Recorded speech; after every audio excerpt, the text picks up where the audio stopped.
आपल्या भावना, आपले विचार, आपले अनुभव या सगळ्या गोष्टी ज्या आपल्या आत घडतात. पण कधी विचार केला आहे का की या मनाचा, या आतल्या जगाचा वैज्ञानिक अभ्यास नेमका कधी आणि कसा सुरू झाला असेल? चला, आज आपण त्याच प्रवासाच्या अगदी सुरुवातीला जाऊया. तर गंमत म्हणजे शेकडो वर्ष मन हा विषय फक्त तत्वज्ञानाचा होता, सायन्सचा नाही. म्हणजे त्यावर मोठमोठ्या चर्चा व्हायच्या, पण प्रयोगशाळेत जाऊन काही तपासणी वगैरे व्हायची नाही. पण मग एका व्यक्तीने ठरवलं की नाही, आता हे बदलायला हवं. आणि हे आहेत मानसशास्त्राचे जनक विल्हेल्म वुंट. आता गंमत बघा, वुंट हे मूळचे एक जर्मन डॉक्टर आणि फिजिओलॉजिस्ट होते, म्हणजे शरीर कसं काम करतं याचे तज्ज्ञ. पण त्यांना शरीर आणि आपलं मन यांच्यातल्या त्या एका गूढ नात्याने अक्षरशः झपाटून टाकलं होतं.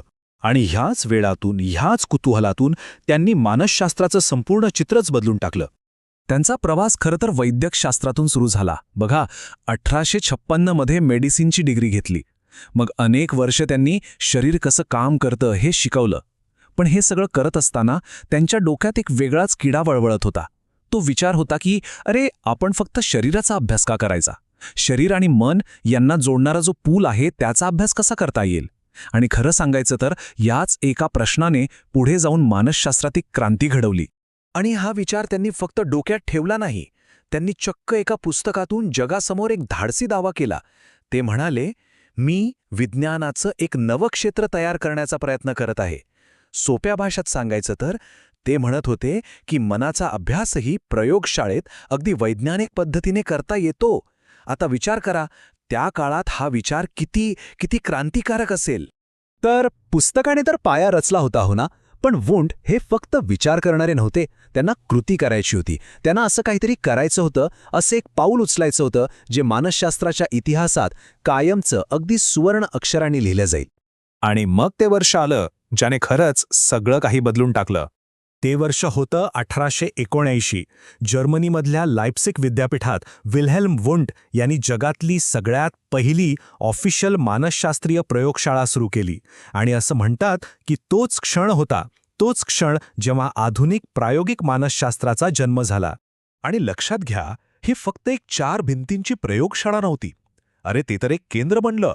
जगभरातून हुशार अभ्यासक तिथे येऊ लागले. आणि महत्त्वाचं म्हणजे आता मानसशास्त्र हे तत्वज्ञान किंवा शरीरविज्ञानाचा एक छोटासा भाग राहिलेला नव्हतं. नाही, आता ते एक स्वतंत्र, अधिकृत विज्ञान म्हणून ओळखलं जाऊ लागलं. बरं, प्रयोगशाळा तर सुरू झाली, मानसशास्त्र एक स्वतंत्र विज्ञानही बनलं. पण मग प्रश्न येतो की या नवीन विज्ञानात वुंट नक्की कशाचा अभ्यास करत होते आणि तो कसा करत होते? चला जरा खोलात जाऊन हे समजून घेऊया. तर वुंट यांच्यासाठी मानसशास्त्राचा मुख्य विषय होता बोधावस्था किंवा सोप्या भाषेत जाणीव. म्हणजे काय? म्हणजे अगदी ह्या क्षणी आपल्या मनात, आपल्या अनुभवात जे काही सुरू आहे ते सगळं. याला असं समजा की जसा एखादा केमिस्ट पाण्याचं विश्लेषण करून हायड्रोजन आणि ऑक्सिजन हे मूळ घटक शोधून काढतो, तसंच वुंट यांना आपल्या जाणीवेचे, आपल्या अनुभवाचे मूळ घटक शोधून काढायचे होते. आणि त्यांच्या मते आपला कोणताही अनुभव हा 3 मुख्य घटकांनी बनलेला असतो. पहिला घटक म्हणजे इंद्रिय वेदना किंवा सेन्सेशन्स, म्हणजे आपण जे काही पाहतो, ऐकतो, वास घेतो ते सगळं. दुसरा घटक म्हणजे भावना, म्हणजे अनुभवताना आपल्याला जे वाटतं, सुख, दुःख, राग, शांतता. आणि तिसरा घटक म्हणजे प्रतिमा, म्हणजेच आपल्या डोक्यात येणाऱ्या आठवणी किंवा मनात तयार होणारी चित्र. हे सगळं ठीक आहे, पण इथे एक खूप मोठा, खूप मूलभूत प्रश्न उभा राहतो. तो म्हणजे एखाद्याच्या मनात काय चाललंय, त्यांच्या भावना, त्यांच्या प्रतिमा, या सगळ्या आतल्या गोष्टींचा बाहेरून वस्तुनिष्ठपणे म्हणजे ऑब्जेक्टिव्ह पद्धतीने अभ्यास करायचा तरी कसा? आणि या मोठ्या प्रश्नावर वुंट यांचं उत्तर होतं अंतर्निरीक्षण.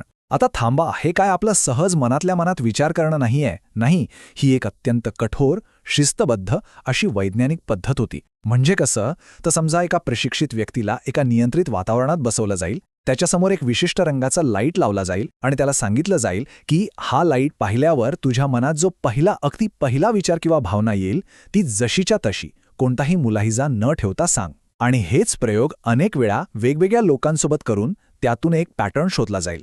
पण वुंट यांची गोष्ट इथेच संपत नाही. त्यांचं काम फक्त त्या प्रयोगशाळेच्या 4 भिंतींपुरतं मर्यादित नव्हतं. नाही, त्यांच्या कामाची एक दुसरी, खूप मोठी आणि तितकीच महत्त्वाची बाजू होती, ज्याबद्दल खूप कमी बोललं जातं. ज्याकडे अनेकदा दुर्लक्ष होतं. आणि इथे आपल्याला वुंट यांचा एक जबरदस्त दृष्टिकोन पाहायला मिळतो. त्यांचं म्हणणं होतं की मानसशास्त्राचे 2 भाग आहेत. पहिला जो तात्काळ अनुभवांवर लक्ष केंद्रित करतो, जसं की आपल्या भावना, संवेदना, ह्या गोष्टींचा अभ्यास आपण प्रयोगशाळेत अंतर्निरीक्षणाने करू शकतो. पण दुसरा भाग आहे तो म्हणजे उच्च मानसिक प्रक्रियांचा, म्हणजे आपली भाषा, आपल्या समाजातल्या कथा, रूढी, परंपरा, ह्या गोष्टी वुंट म्हणाले प्रयोगशाळेत नाही अभ्यासता येणार.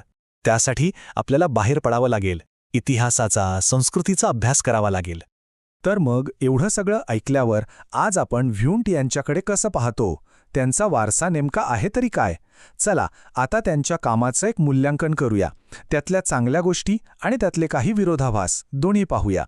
एक गोष्ट तर नक्की आहे, वुंट यांचं योगदान प्रचंड मोठं आहे, यात काहीच वाद नाही. त्यांनी प्रायोगिक मानसशास्त्राचा पाया घातला, ही सगळ्यात मोठी गोष्ट. त्यांनी मानसशास्त्रज्ञांची पहिली पिढी तयार केली, ज्यांनी पुढे जाऊन हे शास्त्र जगभर नेलं. आणि त्यांनी मानसशास्त्राला शरीरविज्ञान आणि समाजशास्त्र ह्या दोन्हींशी जोडलं. हे त्यांचं श्रेय आहे. पण त्यांच्या कामात एक मोठा विरोधाभासही होता. एक गंमत होती. बघा, एका बाजूला त्यांचे स्वतःचे विचार हे चैतन्यवादी, म्हणजे मन आणि इच्छाशक्तीला महत्त्व देणारे होते.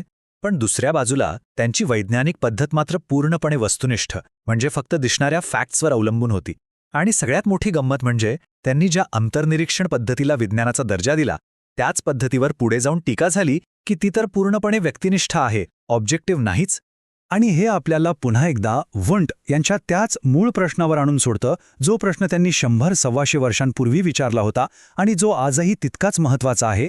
एखाद्याच्या पूर्णपणे वैयक्तिक आतल्या अनुभवांचा अभ्यास खरंच कधीतरी 100% वस्तुनिष्ठ, 100% ऑब्जेक्टिव्ह असू शकतो का? हा एक असा प्रश्न आहे जो आजही मानसशास्त्र आणि न्यूरोसायन्सला विचार करायला लावतो.